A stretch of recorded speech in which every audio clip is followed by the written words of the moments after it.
Hello, everyone. This is Dominic Haley coming to you from my apartment here in downtown Los Angeles, California. I'm really excited to be presenting another episode of this Close Encounters series. This time, the title of this episode is Nostalgia in Music, and I'll be focusing on the music of Johannes Brahms and Erwin Schulhoff. These are two composers that, interestingly, overlapped in many ways. And they had very remarkably different lives, which I will get into. Brahms is certainly one of the geniuses of Western music, and he's a composer that many of you may have already heard of. Schulhoff, on the other hand, is a little bit more unknown, and unfortunately his music is, in my opinion, criminally underplayed. I am really particularly passionate about his music of late as I've been doing more and more research and learning about this remarkable man and his accomplishments. So, first of all, I would like, before I play a little bit, I'd like to mention that for me personally, I would say that Brahms might be the king of writing music of nostalgia. And I find that this emotion of nostalgia, where we're missing the past, where we have this bittersweetness, some people might think of it as being a sadness of sort. And in music, sadness sometimes is represented by minor keys. But what's interesting to me is that the pieces that are most nostalgic by Brahms are actually in major keys. So he wonderfully colors this music and shades it with exquisite touch to create this absolute, I would say, bittersweetness is the key word here. In one of my past streams, I actually had mentioned Brahms' famous intermezzo in A major in relation to one of his beautiful songs. This piece, this intermezzo in A major, is one of his most played works for solo piano, with good reason. The melody is really touching, and it's hard to forget it, honestly. For me, it almost sounds like it's out of some kind of movie soundtrack, and it's just really palpable, the emotion that he's trying to create. This intermezzo is in 3 different parts. I'll play the piece and then we can talk a little bit more about it.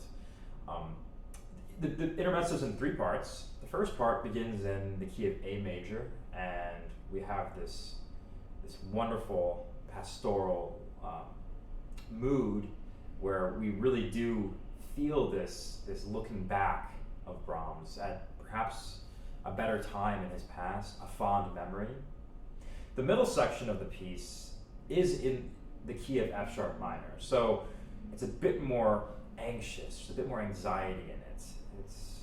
Brahms has more uncertainty, I would say, until finally we return to the material that you hear on the onset. We hear the opening, beautiful oasis of music concluding this intermezzo with a little bit of a variation, as Brahms is so great at doing, so that the music is never exactly the same.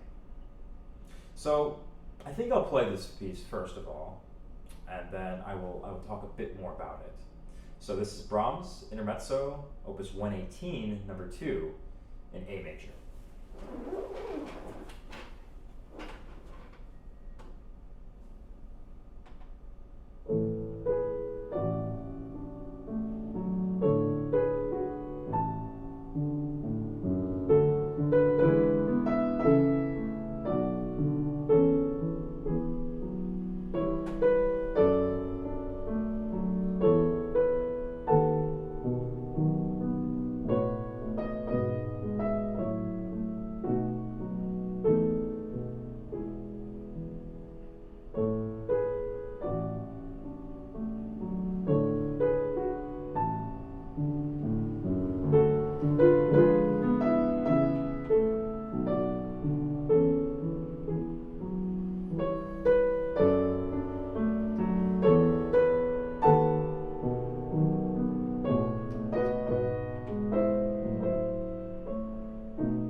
So that was Brahms' Intermezzo, Opus 118, number 2 in A major. Again, one of his most famous works for the piano solo.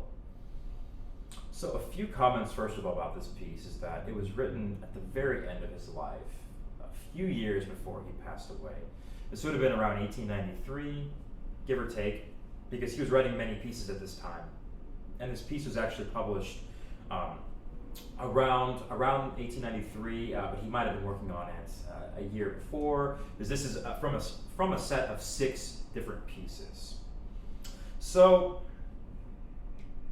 first of all, what's really interesting about Brahms is that at the beginning of his career, of his compositional career, he wrote more large-scale pieces of music. For example, his 3rd piano sonata, Opus 5, this is a very early work. This 3rd piano sonata is almost 45 minutes in some performances. And then, at the end of his life, Brahms, instead of creating these rather large pieces of architecture, Brahms continues to hone in with almost like this microscopic intensity on these small miniatures of 5-6 minutes, sometimes shorter, and he imbues these little gems with just the most vivid colors, wonderful shadings, texture, melody, counterpoint, and of course, harmony. So I find that a lot of these little miniatures for me remind me very much of those snow globes that you see maybe around Christmas time or other times where you have this little glass ball with a scene in it, and you kind of hold it and you admire its meticulous care and craftsmanship. And that's how I feel about these late intermezzos. Brahms wrote 4 different sets of intermezzos, Opus 116, 117, 118, 119, in succession. So again, this is the very end of his life. He's writing these small pieces that, for me, again, intermezzo literally means in the middle of something.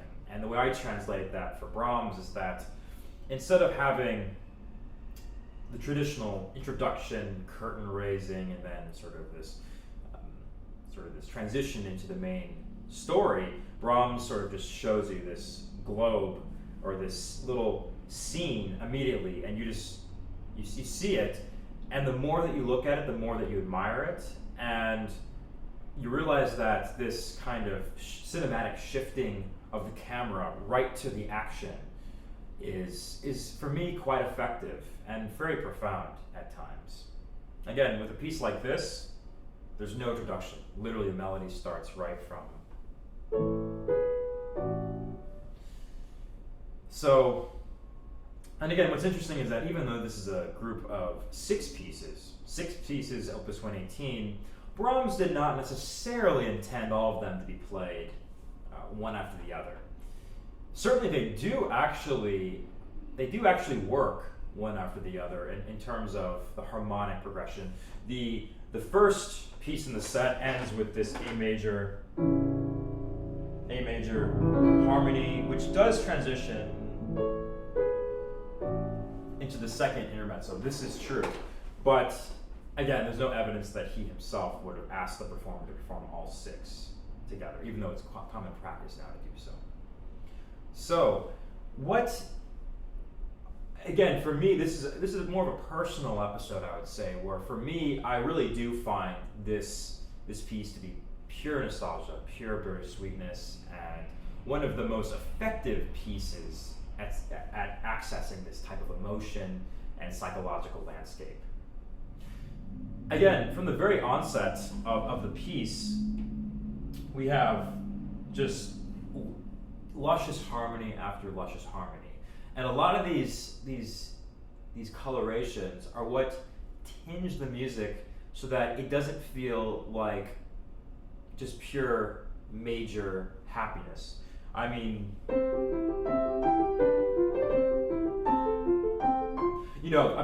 Mozart's C major sonata, this is C major, it's sort of this delectable, happy, cheerful mood. In Brahms, we have so many harmonies that are just, I would say, what makes him so unique and different from any composer before him. Many people would say that in some ways Brahms is sort of a successor to Beethoven. Beethoven would have been alive basically right before Brahms, and they kind of transitioned. Brahms basically took over the mantle that Beethoven had given to Western music, and Brahms, at the beginning of his career, was quite influenced by Beethoven. An example is in his third sonata, when he was 20, he writes this theme. If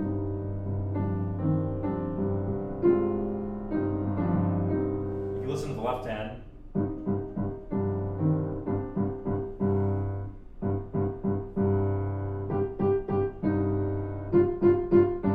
there's this motive that appears all over his early music, in Brahms' early music. So Brahms has got Beethoven in his head in his early days, but when we get to the late music, Brahms really is his own man, I would say, and has really come into his own unique style that does beckon in the next wave of composers, including people like Debussy, Fauré, Saint-Saëns, and many others.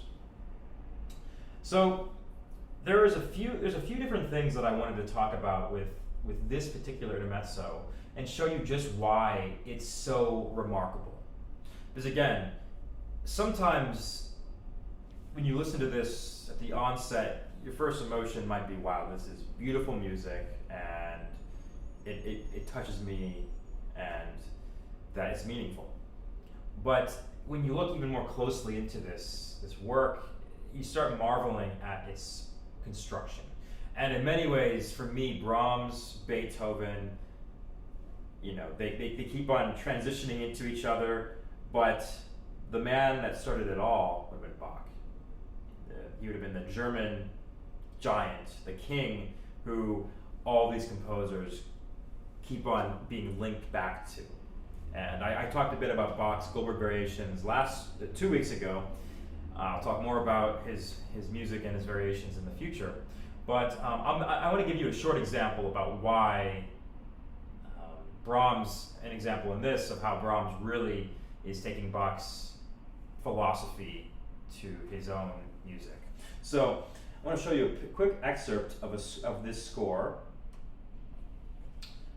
This is the middle section of the intermezzo, and if you notice the second line of music, you'll see that we are. It says più lento, which means very slowly, so it's a little bit slower than the music preceding, and it looks very complicated.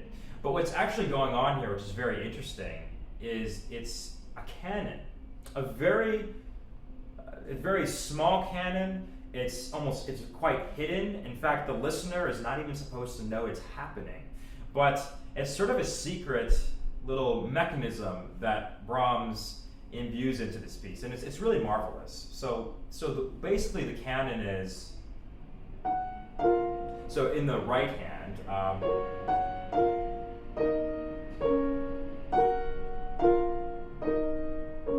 and the left hand we see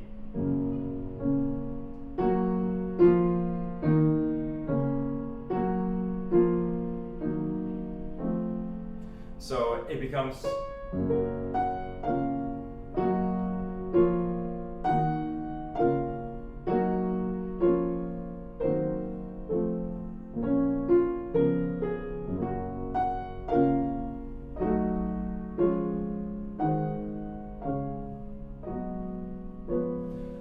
So I was exaggerating a little bit, but I think you might hear these F sharps, the third quarter note of the left hand in that first bar, the second line, and the F sharps in the right hand, how they are kind of gracefully, not chasing after each other, but they're just commenting on each other.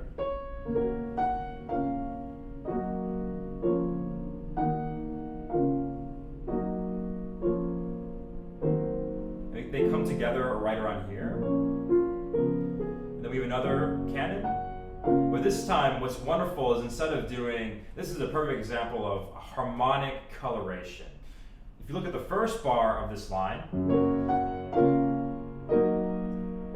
we have, and then if you look at the parallel bar, which is the fifth bar of this line,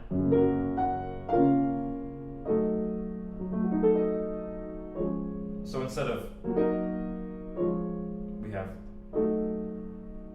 that little A natural that is sneaked into, or snuck into the middle of that chord in the fifth bar. It just makes all the difference. And these are the tiny details that in Brahms music really matter. And so I'm going to go back to me. So that's why when I say that this is sort of a scene that Brahms has created, that as you peer closer and closer into it, you see the even more marvelous details. This is so indicative of the influence of Bach, I would say. Bach is the exact same way. I went into detail with his Goldberg variations last week, 2 weeks ago, sorry. And I just wanted to show you just what a craftsman Bach was. And this is another prime example of Brahms. Now, another wonderful example that Brahms does a little bit before is, again, he is using counterpoint. And counterpoint, again, is the hands that are following each other and commenting on each other. So when we first hear this middle theme,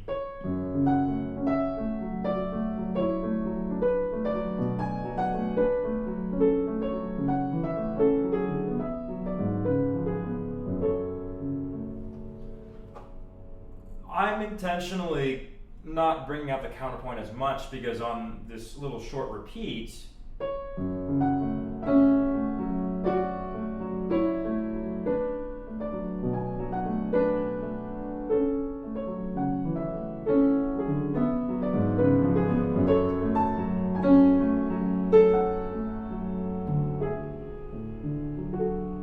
we have all these wonderful lines that are just dovetailing into each other and creating true magic. But again, one of the probably the most pivotal and anxious moment, I'm going to return to the score, happens just shortly after the Più Lento canon that I was demonstrating. So we see a bar called Tempo 1 on the third line. And again, here we have Brahms basically having the melodies that are in conversation with each other. But what's beautiful now is that instead of the soprano, the high voice, singing this lonely melody, in the tempo 1 we have the tenor, or perhaps a high baritone.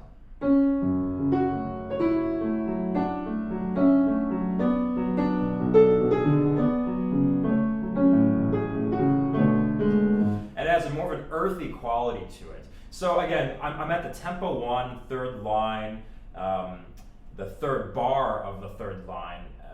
You'll notice that Brahms, it would be a mistake to think that the top line is always the melody. If I played the top line as the melody, we'd get something like this.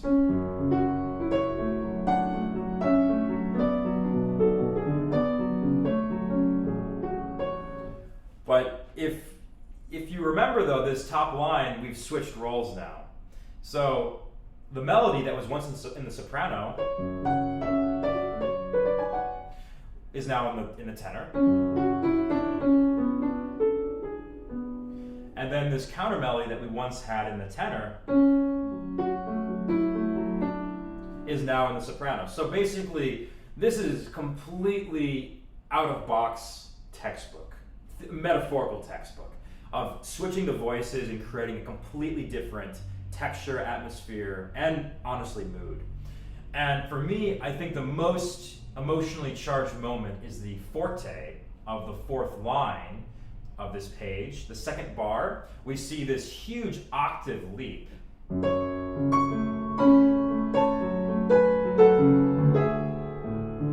Which is, again, very vocal. And again, if you notice, you see that that octave leap is immediately imitated in the left hand.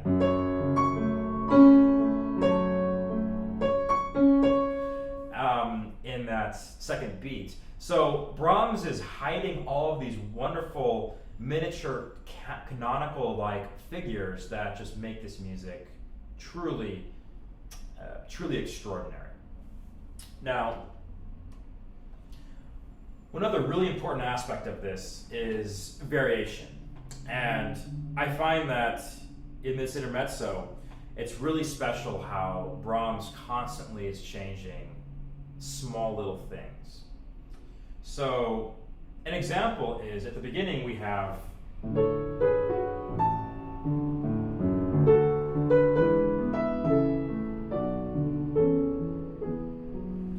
and then that transforms to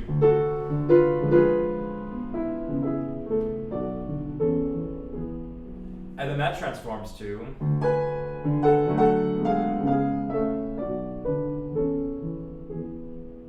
and then that transforms also to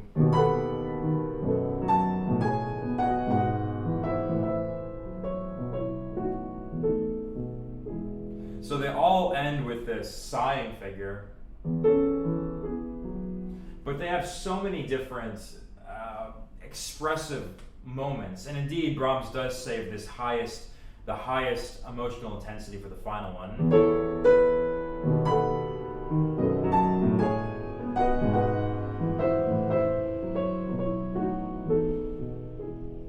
So it's truly magical, I would say, to have all these variations. I find it really interesting that Brahms doesn't change the ending at all. Sometimes when something's just right, just having it occur again is the right approach. Similar to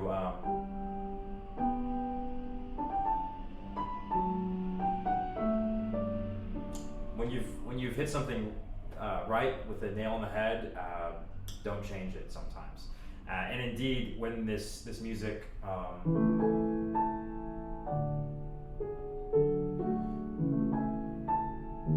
when this occurs the final time, it reminds me a little bit of the Goldberg aria, just returning, and you're kind of in this pure oasis of meditation and beauty. I'd like to talk about one more intermezzo by Brahms, actually.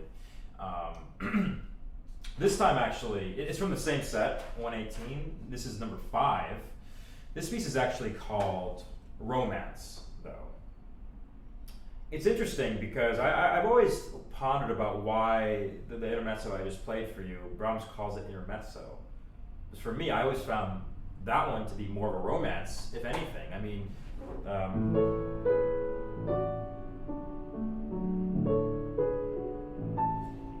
and then we have the dialogue in the middle.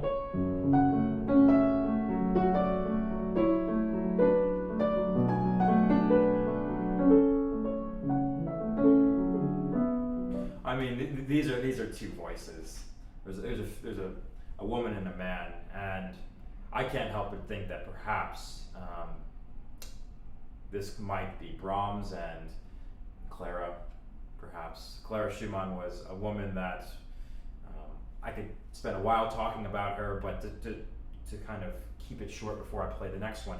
Clara Schumann was one of the most remarkable women in musical history, I would say. A virtuoso pianist, a very fine composer, a confidant, advisor, and friend to Brahms. She was married to the also famous composer Robert Schumann, and after Robert passed away rather early on in their life, her and Brahms, they spent the remaining 30 to 40 years of their lives in close contact, in conversation, and Clara would again advise Brahms, this very sort of grumpy and I would say steadfast and determined man, was often enchanted by Clara's comments, and he would, by the letters that I've read, he would change things if she said that they were unplayable or she said that they didn't make any sense. So this is a woman that was both intellectually, physically, just a complete musician, and spiritually as well. And I know that Brahms absolutely loved whenever she was able to play his music, and these late intermezzi, I imagine she played all the time. But this fifth piece is called a romance, and I'll just play it for you, but it's a different type of, I would say, romantic type of mood. I'll just play it for you.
So we see once again that this romance is in three parts. We have this opening section.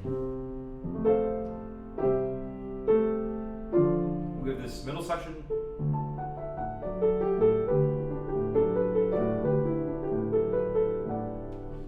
And again, for me personally, I find this to be a bit more of, I guess, a stately and perhaps more solemn type of melody. So it reminds me very much of a chorale, I would say. It has almost, for me, a religious type feeling to it, especially with some of the harmonies.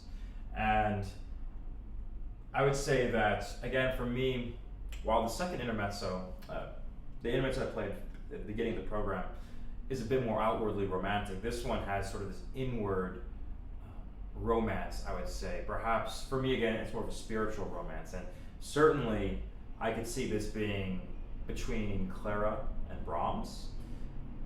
Perhaps the type of romance that one feels after knowing each other for half a century, and it's sort of this respect. And I know for a fact that Brahms really thought of Clara as an angel. So, and the reason I keep on bringing up Clara is because this set of pieces, 118, all these pieces, were originally dedicated to Clara Schumann. But the dedication was removed for no apparent reason, and the pieces were published without any dedication. So, knowing that, and then looking at this music and kind of considering their lives, you can think that certainly in this one, it feels very much like a prayer in some ways, and sort of a homage, some kind of pilgrimage, spiritual pilgrimage that Brahms has as he's sort of elevating Clara in this metaphysical type way, I would say. And what's really interesting about this piece is that he writes, the dynamics that he writes are basically all soft. It's all piano. There's crescendos, there's movement, but there's really, until the end when we have this,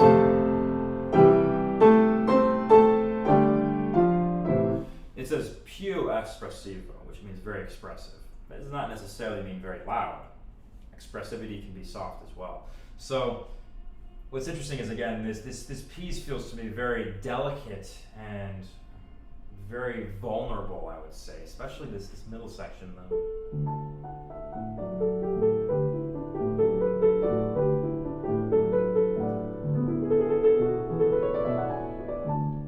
It has this swaying motion to it. Certainly when Clara and Brahms would spend summers together, they would be in the rural areas of Germany, and this reminds me of just a wonderful lake that the water's just undulating back and forth. But one little detail before I move on to the music of Schulhoff, I want to just bring up with this romance, which is it's another reason to marvel at Brahms's craftsmanship, is if you look at the opening page, there's a lot of notes going on, and you see all these wonderful melodies. Now, what's really special about this piece is that it's sort of a choose your own adventure type opening, I would say.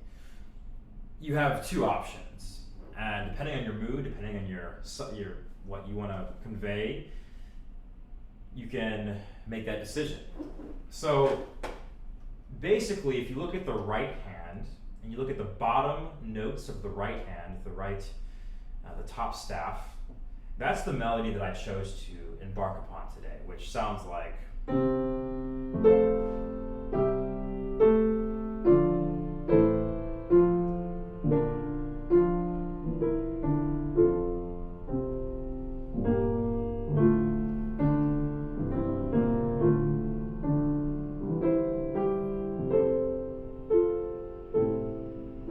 So it's sort of a chant of some sort, I would say. And that works very nicely, I would say. But what's beautiful about this piece is that, unlike many other pieces where it's very clear what the melody is, I find that this piece, more than any other composer in many ways, this piece has two totally different melodies that one can choose from. Now, I chose the bottom of the right hand to play, to bring out. Now, if I choose the top of the right hand, we get a different melody. We get.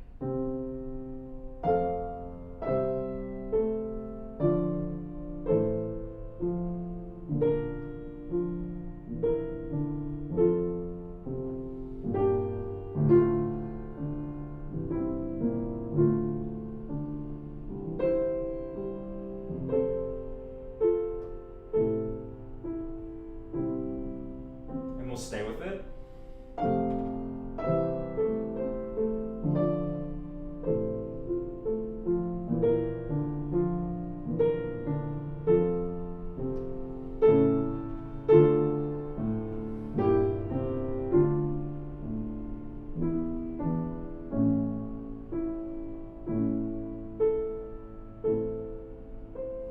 So we have a very different, more elevated, suspended type melody. For me, it's always hard to choose which one to pick.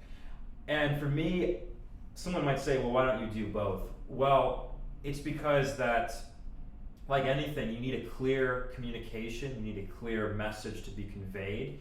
And for me, if there's too much crisscrossing between the voices, the ear jumps around too much. And in this particular opening, I don't want your ear jumping around. I want your ear to be latched onto the melody that I'm displaying to you, and I want the ear not to have to necessarily work or think.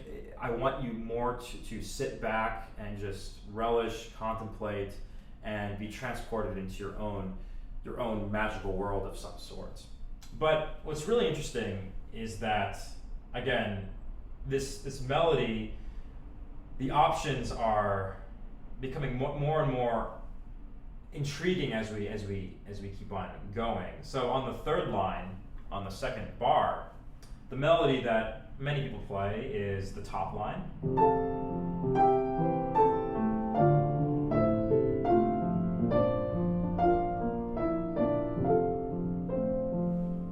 And that sounds beautiful, certainly. And that's what I chose to kind of bring out today.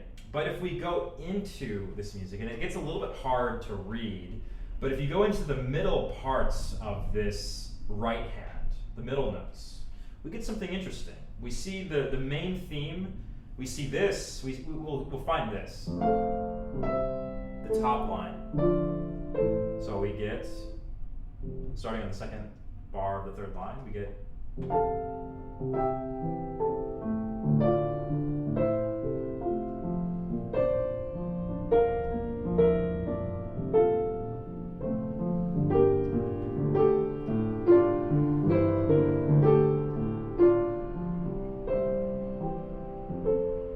So we get a very special melody right there, particularly on that suspension of the third bar, the third line.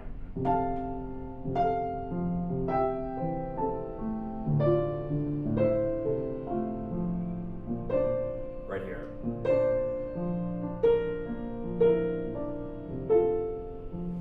So it's a really beautiful inner melody. And this is again where Brahms can't help himself with giving us just craftsmanship of Bach-like levels, I would say. Johann Sebastian Bach levels. So there's so many things to look into with all of these late pieces. They're short, but they're so tightly written that it's truly remarkable. Now, I would like to briefly play a piece by Erwin Schulhoff before I conclude this program. And Schulhoff is a composer that needs more time, indeed, to talk about. But this is sort of a sneak peek into my upcoming sessions and episodes about his music. He's a composer that there's a lot to say. He lived a rather short life, unfortunately. He was a victim of the Nazi regime. He died of tuberculosis in a concentration camp in 1942. In 1937, a few years before he was arrested and sent to this camp, he wrote this piece called Susie. And he put in parentheses Fox Song. fox song, foxtrot, sort of ballroom dance on the slow side. And he actually wrote this. He had a pseudonym, a fake name that he labeled this piece. The fake name was Iman Balzar. I'm not sure if that's exactly how you pronounce it, but that's how it's written. And this piece, Schulhoff was influenced by many different composers, Debussy, Dvorak, and he was also really influenced by jazz. So I'd like to just play you this wonderful work called Susie. And this is 1937, he's writing it. We all know what happens in 1939. Germany invades Poland and World War II occurs. Basically, 1937 is the brewings of something diabolical, certainly, in Europe and in the world. And with this song, talk about nostalgia, this is literally Schulhoff looking back at an earlier time when things were simple, happy. Because in 1937, there's already such discrimination, hatred, racism, all kinds of things that are happening in Germany with the rise of the Nazis. And Schulhoff, I think he's concerned and he's realizing his predicament. And again, it's very easy to look at this and play it, I would say, in many different ways. But the way I look at it is a piece of music where someone's looking back at a time that you can't get back to, and the ultimate form of nostalgia, I would say. So here is Susie by Erwin Schulhoff.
So that is Susie by the Czech composer Erwin Schulhoff.